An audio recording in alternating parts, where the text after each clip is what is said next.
History is not smart, it never was. For every invention, there were 10 disasters. For every genius, there were entire governments running on pure confusion. Today you are going to see 22 moments so stupid they feel impossible. Moments where nations collapsed because someone misread a map. Moments where kings declared war over a bucket. Moments where scientists proudly poisoned themselves because it looked cool. And here is the real twist. These were not mistakes made by random people. These were official decisions. Approved. Documented. Celebrated. This is the side of history your textbooks hide. The timeline where logic goes missing. The part where humanity forgets how to think and somehow survives anyway. So buckle up. Because you are about to witness the most spectacular collection of bad decisions ever recorded. Welcome to 22 times history was so stupid it feels impossible. Let's begin with something simple. Something light. Something that perfectly captures the spirit of human intelligence collapsing under its own weight. The Great Emu War of Australia. Yes, a real war. Against birds. In 1932, Australian farmers had a problem. 20,000 emus were wandering through farmland like feathered wrecking balls. So the government came up with a solution. A smart solution. A strategic solution. A solution only a committee could produce. They declared war. On birds. Using soldiers. With machine guns. What followed was not a battle. It was slapstick comedy. The emus ran in zigzags. The soldiers missed every shot. Their guns jammed. Their trucks broke down. And the birds outran the military like it was a warm-up jog. One officer reported that the emus used military tactics. No, they were just birds. Running away. Because that is what birds do. After wasting bullets, time, money, and dignity, the armies surrendered. Officially, formally, to emus. Imagine being a soldier and writing that in your report. Enemy casualties, 0. Our casualties, our reputation. This was the moment global militaries learned a critical lesson. Never fight an animal that does not know it is in a war, and this is only the warm-up. Because the stupidity you are about to see makes the Emu War look like a Nobel Prize-winning strategy session. Alright, time to raise the stupidity level. Because history did not make mistakes one at a time. It made them in clusters, like a cosmic comedy sketch running back to back. Let's start with one of my favorites, the Cobra Effect. In colonial India, British officials wanted to reduce the number of venomous cobras in Delhi. A noble goal. A logical goal. A goal any reasonable administration would handle carefully. So what did they do? They offered a cash reward for every dead cobra. Simple, clean, incentive-based. And absolutely destined to go wrong. Because the locals took one look at the reward and said, "Oh, so you're paying for snakes?" Say no more. People didn't kill cobras. People started breeding cobras. They created snake farms. They built little reptile factories. They turned their houses into venomous petting zoos. When the government finally realized they had accidentally created an entire economy based on snake production, they canceled the bounty. And all the newly unemployed cobras were released into the streets. The policy designed to reduce snakes quadrupled the population. A masterclass in reverse problem solving. And if you think that was bad, let's slide into stupidity number 2. The window tax of England. In the 1690s, the English government desperately needed money. So they invented a tax that can only be described as economically illiterate. They taxed people based on how many windows they had. The logic was simple. More windows meant you were wealthier. Except nobody told the British public to follow the government's logic. Instead, people did what humans always do when faced with a bad tax. They found loopholes. They bricked up their windows. Entire neighborhoods turned into gloomy stone prisons, dark rooms. No airflow, no sunlight. The government expected money. They got nationwide vitamin D deficiency instead. Disease spread. Homes became damp nightmares. And England looked like the set of a medieval zombie movie for decades. Both of these moments share a single lesson. Humans can survive war, famine, and plague. But they cannot survive their own brilliant ideas. Now it is time for the first full deep dive. A moment in history so stupid, so spectacularly avoidable, that it feels like a deleted scene from a dark comedy. Let me introduce you to the Great Molasses Flood of Boston. Yes, molasses. The slowest substance known to mankind. A syrup so thick it moves like it is still buffering. And yet somehow, in 1919, it became the deadliest disaster in the city. Here is the setup. A company called Purity Distilling had a giant tank of molasses in Boston. A tank holding over 2 million gallons. A tank that rumbled, leaked, groaned, and complained loudly for years. Locals reported strange noises. Sticky drips. The scent of fermentation. What did the company do? Inspections? Maintenance? Reinforcement? No, they painted the tank brown so nobody would notice the leaks. Because if you cannot fix the problem, just color match it. A philosophy that has never worked for anything except bad furniture. But nature does not care about corporate shortcuts. On a warm January day, the tank burst. Not slowly, not gently. It exploded. A 25-foot high wall of molasses surged through the streets at over 30 miles per hour. A tidal wave of sticky sugar moving faster than most people run. Buildings were crushed, horses were swallowed. People were trapped in a syrup that turned the streets into a literal quicksand. Rescue teams struggled. Because how do you rescue someone from a desert? Firemen were stuck. Police officers were stuck. Entire squads had to be peeled off the ground like overcooked pancakes. When it was over, 21 people were dead. Hundreds were injured. And the city smelled like a bakery for months, while rats threw the greatest festival of their lives. The official investigation? They discovered the steel used to build the tank was too thin. Half the required thickness. Engineers later said the tank would have burst even if it were empty. It was that badly made. The world learned a valuable lesson that day. Not all disasters require explosions. Sometimes all it takes is a bad manager, a cheap company, and a giant metal can full of sticky sugar, and that was only the first deep dive. The next ones get worse. Much worse. Time to speed things up. Because history did not deliver stupidity politely. It threw it at us like a malfunctioning t-shirt cannon. Here are 3 rapid-fire disasters that prove humans are allergic to common sense. Hit 1. The exploding whale of Oregon. In 1970, a dead whale washed up on the coast of Oregon. Big, rotting, smelly. The kind of problem you cannot ignore. So what did the brilliant officials do? Bury it? Cut it up? Tow it away? No. They dynamited it. They strapped 800 pounds of explosives to it and said, "Problem solved." The blast sent chunks of whale raining down like seafood shrapnel. Cars were crushed. People were covered. A giant rib chunk flew so far it flattened a sedan. It was the world's first and hopefully last whale airstrike. Hit 2.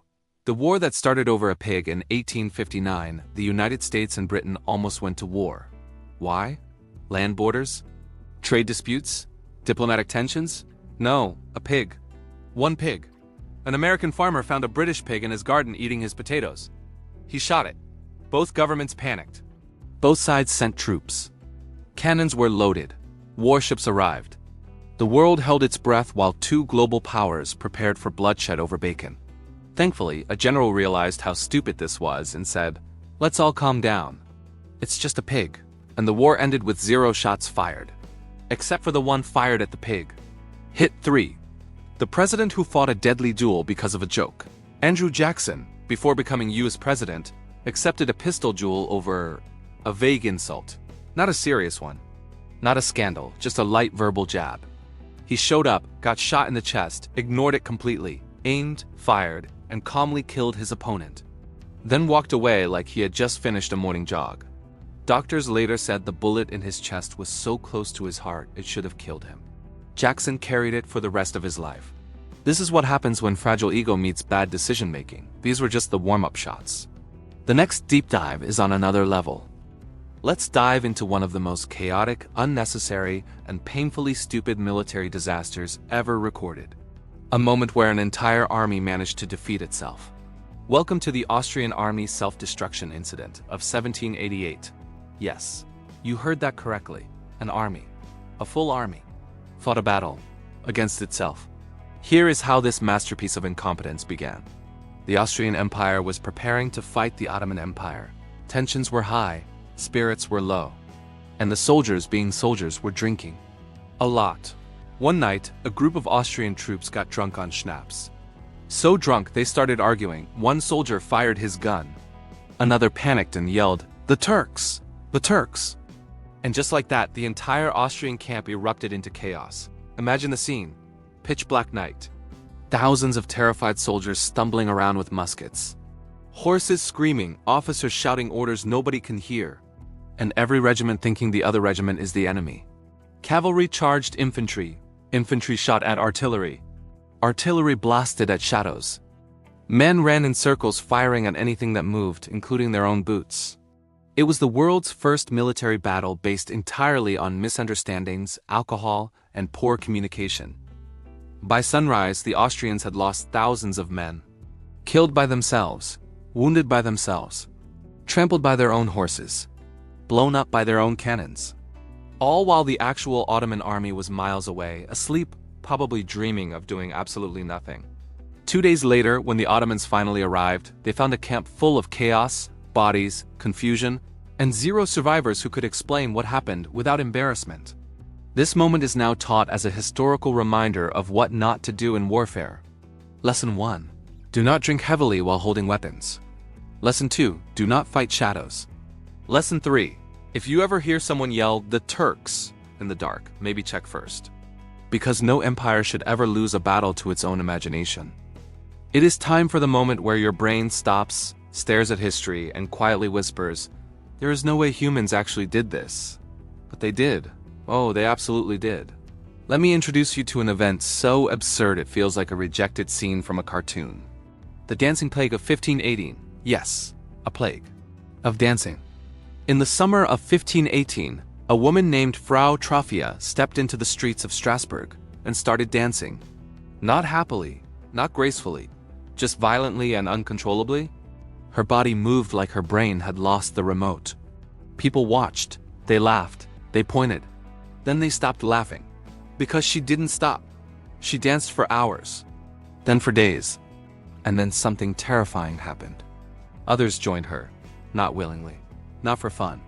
Their bodies simply followed, as if the plague itself had rhythm.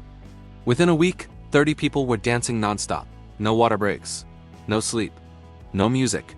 Within a month, 400 people were trapped in a nightmare flash mob that nobody wanted to be part of. Their feet bled. Their legs gave out. Their hearts strained, but they kept moving. Some collapsed and died where they stood. Some literally danced until their bodies stopped working. It was a medieval version of a TikTok dance challenge, except the reward was death. Now here is the dumb part. The part that truly earns this moment a spot on our list. Local authorities believed the cure for uncontrollable dancing was more dancing. So they built a stage, hired musicians, brought drummers, encouraged the dancers to keep going so they could burn out the sickness. It was the equivalent of telling someone with food poisoning to eat more bad shrimp. Doctors now believe the cause was mass psychogenic illness. A collective mental collapse triggered by stress, fear, and starvation. But back then, they just called it Tuesday. This event remains one of the most unbelievable, absurd, and painfully real proofs that the human brain can glitch harder than any computer ever built. And if you think a city full of dying dancers is hard to process, what comes next makes this look like a warm-up. We need to slow down for a moment. Not because the stupidity is easing up, but because your brain needs oxygen before we jump into the next wave of chaos. So let's take a breath, step back, and look at the bigger picture. Because here is something most people never notice. Every ridiculous event you have heard so far, every war against animals, every accidental explosion, every self-inflicted disaster, they all came from the same place. A single human weakness, a glitch in our species. A flaw we still carry right now. Overconfidence. Humans genuinely believe we know what we are doing. We act with absolute certainty. We make decisions with total confidence. We walk into disasters with the enthusiasm of a toddler running toward an electrical socket. But underneath all that swagger is something much funnier. We do not know what we are doing. Not then. Not now. Not ever. The Austrian army destroyed itself because someone yelled, "Turks," in the dark. The British created a snake crisis by trying to solve a snake crisis. America nearly went to war over a pig. Boston flooded because a company thought paint was stronger than steel. These were not accidents caused by lack of intelligence. These were caused by an abundance of confidence. The belief that the plan could not possibly go wrong. And therefore, everything must go wrong. And that is what makes this video more than comedy. This is a mirror. A reminder that stupidity is not ancient, it is timeless. We still build things we do not understand. We still make policies without thinking. We still trust leaders who have absolutely no idea what they are doing. We still march into mistakes with optimism and a straight face. History is not the story of wise people guiding humanity forward. It is the story of chaos being barely contained by blind luck. And now that you have regained your balance, now that your brain has cooled down, it is time to plunge back into the stupidity at full speed, because the next sections are not just foolish. They are catastrophic. They are legendary. They are history at its absolute worst. Get ready. The real chaos begins now. It is time to attack two of the most confidently repeated historical facts that people still believe today. Both of them are wrong. Painfully wrong. Embarrassingly wrong. And correcting them is going to hurt just a little bit. Myth 1. The Titanic was called Unsinkable by its makers. Everyone knows the story. A proud ship, a bold claim. Arrogance meets iceberg. End of chapter. Except none of that happened. The White Star Line never officially called the Titanic unsinkable. Not once. No ads, no brochures, no speeches. The myth was created after the disaster by newspapers who wanted a more dramatic headline, because unsinkable ship sinks sells. And practically safe ship has accident does not. In other words, the Titanic became a legend because journalists wanted clicks a century before the internet existed. Myth 2. Medieval people thought the earth was flat. You have been lied to again. Teachers repeat it. Movies repeat it. Cartoons repeat it. But medieval scholars absolutely knew the earth was round. Every educated person knew. Sailors knew. Astronomers knew. Monks knew. The entire flat earth Middle Ages idea was invented in the 19th century to make medieval people look stupid. It was historical bullying. A smear campaign against the past. Columbus didn't prove the earth was round. People already knew that. He was just bad at math. He thought Asia was much closer than it actually is. His critics weren't afraid of him sailing off the edge. They just didn't want to fund his terrible calculations. So the myth of medieval ignorance? Yeah, that was modern ignorance wearing a costume. Both of these examples prove something important about how history works. Sometimes stupidity comes from ancient mistakes. And sometimes stupidity comes from modern people inventing mistakes to make the past look worse. Either way, the stupidity never stops. And the next section is where things get truly unhinged. Now it is time for the final big story arc. A moment so absurd, so preventable, and so catastrophically stupid that historians still talk about it with the same tone you use when explaining why your friend should never be allowed near fireworks again. Let's talk about the football war. Yes, a real war. Started over soccer. Here is the setup. It is the summer of 1969. El Salvador and Honduras are locked in tension. Land disputes, economic pressure, political resentment. Everything bubbling like a pot left on the stove.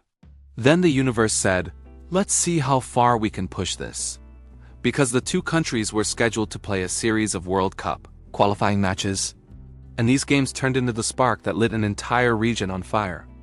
During the first match in Honduras, fans rioted. People were beaten. Windows shattered.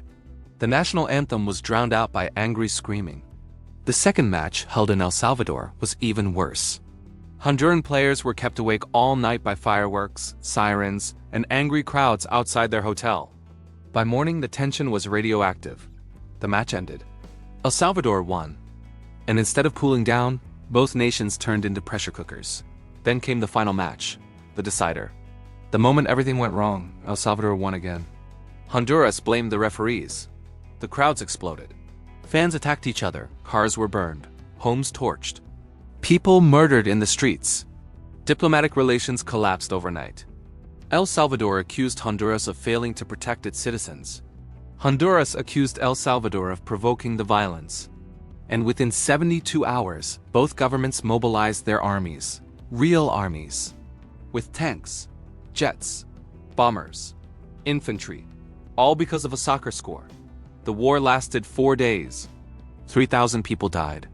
Tens of thousands were displaced. Villages burned. Borders collapsed into chaos.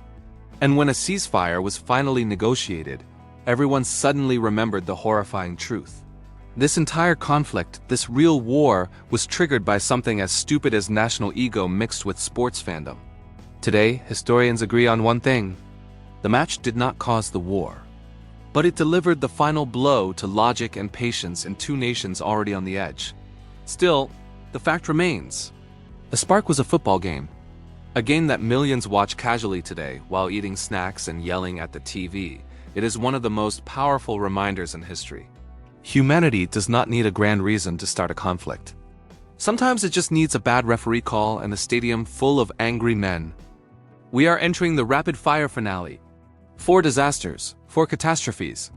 4 moments where humanity reached into the box of stupidity and said, I wonder what happens if I press all the buttons at once. Let's go. Hit 1. The London beer tsunami in 1814. A huge vat in a London brewery burst. Not a little spill, no, a tidal wave. A 15-foot-high wall of dark beer smashed through the neighborhood. It flooded streets, destroyed homes, trapped people in basements like alcoholic quicksand. 8 people died, not from drinking, from drowning in beer. It was the first time in history humans lost a fight to happy hour. Hit 2. The exploding toilet plague of the Victorian-era gas pipes were new. Plumbing was experimental. And Victorians, being Victorians, trusted everything blindly. So when faulty pipes filled bathrooms with invisible methane, the result was inevitable. People lit candles, or matches, or simply sat down at the wrong time. Toilets exploded. Bathrooms detonated. People were launched backwards into walls. Imagine explaining that accident to your family. You lost Uncle Thomas?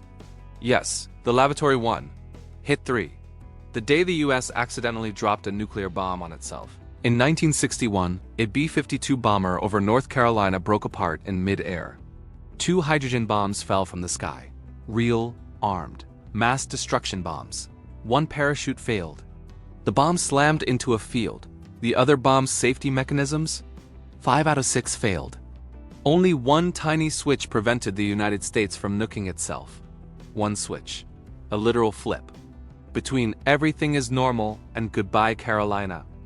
The military called it a close call, which is the calmest possible way to describe almost deleting a state. Hit 4. The radium water disaster in the early 20th century. People thought radium was healthy, glowing, magic. Straight from the earth? Must be good for you. So rich people drank radium water, chugged it, daily. Some added it to cocktails. 1 millionaire loved it so much that when he died, doctors discovered he had no jawbone left. The radium dissolved it. He literally consumed himself in the name of wellness. This was the original influencer trend gone wrong. The Victorian version of drinking bleach because someone online said it boosts energy. These 4 events were not minor slip-ups. They were complete collapses of logic. Proof that stupidity does not peak, it evolves. And now, all that's left is the final reveal? The moment that ties everything together. After everything you have heard today, you might be thinking, surely humanity has learned something by now. And that is adorable, truly. Because to close this video, I want to show you that stupidity is not ancient. It did not fade. It did not evolve. It simply updated its software. Let me introduce you to one of the most iconic disasters in modern history. A moment so stupid it belongs in a museum dedicated entirely to bad decisions. The Soviet Pepsi Navy. Yes, a soda company, with a navy. A real navy, with submarines? Here is how this masterpiece happened. In the late 1980s, the Soviet Union desperately wanted Pepsi in their country. The people loved it. The government wanted more. But there was a problem. The ruble was worthless on the global market. They couldn't pay with money. So the USSR did what any collapsing superpower would do. They bartered. Pepsi sent them syrup. And in return, the Soviet Union paid with warships. 17 submarines, a destroyer, a cruiser, and a frigate. For a glorious moment in history, a soft drink company owned the 6th largest navy on the planet. A navy powered not by patriotism, not by ideology, but by carbonated sugar water. Pepsi immediately sold the entire fleet for scrap metal. Because what else do you do after you become a temporary maritime superpower? And that story perfectly completes this video, because it proves one thing. Humanity has never been logical. Humanity has never been strategic. Humanity has never been wise. Humanity has always been hilariously chaotic, disastrously confident, and unbelievably stupid in the most entertaining ways possible. So now the question goes to you. Which moment broke your brain the hardest? Which event made you pause the video because you needed to process it? And which stupid decision from history deserves its own movie? Tell me in the comments.